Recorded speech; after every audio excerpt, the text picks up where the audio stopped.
I'm Nathan Scott, and this is Breakdown, a series on game design. Breath of the Wild massively changed the Zelda formula. It's open world, the combat is different from every other Zelda game, you have this cool paraglider, you can climb everything. But I wanted to talk about a slightly more subtle difference. Changing the way that bombs work is a pretty small change that made a lot of the shrines and puzzles more interesting.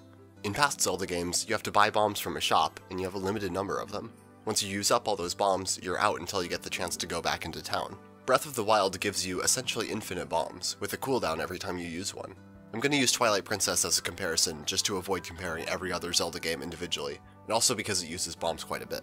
So the main difference is that in Twilight Princess, the designers can't assume that you have bombs with you. At any given time, you might have run out of bombs, and you can't really expect people to leave the dungeon, run back to town, and go back just to get bombs. And there's basically three main solutions to that problem. First of all, the puzzles could just not involve bombs. Nothing wrong with that, I'm pretty sure most Zelda puzzles don't. But some of the most interesting puzzles in Breath of the Wild's shrines involve bombs, and those puzzles probably would have been cut if you had limited bombs and could potentially run out. Another solution is to make bomb puzzles optional. If the reward is rupees or arrows or something, then it's not required that the player has bombs with them. But if they do have bombs with them, then great, they can get a reward. The problem there is that optional puzzles are almost never going to be as interesting or as intricate as required puzzles. They're generally not going to be a main part of a dungeon or anything.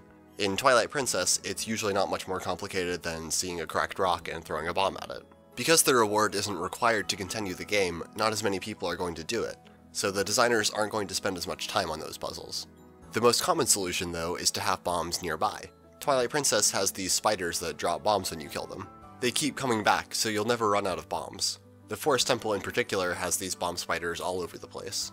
But although I do love that dungeon, it's really not that fun to kill them, pick up the bomb, and toss it at the nearest thing that stands out over and over. And that's pretty much what ends up happening because there has to be a bomb spider next to every required bomb area. Another problem is that whenever you see a bomb spider, you immediately know the solution is to throw a bomb at something within a 50-foot radius. It just doesn't make for super interesting puzzles. But Breath of the Wild's bomb puzzles are consistently great. A lot of shrines have puzzles where you have no idea the solution involves bombs at first, and then once you figure it out, it seems really clever. And being able to throw bombs anywhere you want makes it another tool you can use, instead of worrying about how many bombs you have left. Having infinite bombs encourages messing around, trying random things, and exploring, which is really what I enjoy most about Breath of the Wild. If you like this video, don't forget to subscribe, and thanks for watching this episode of Breakdown.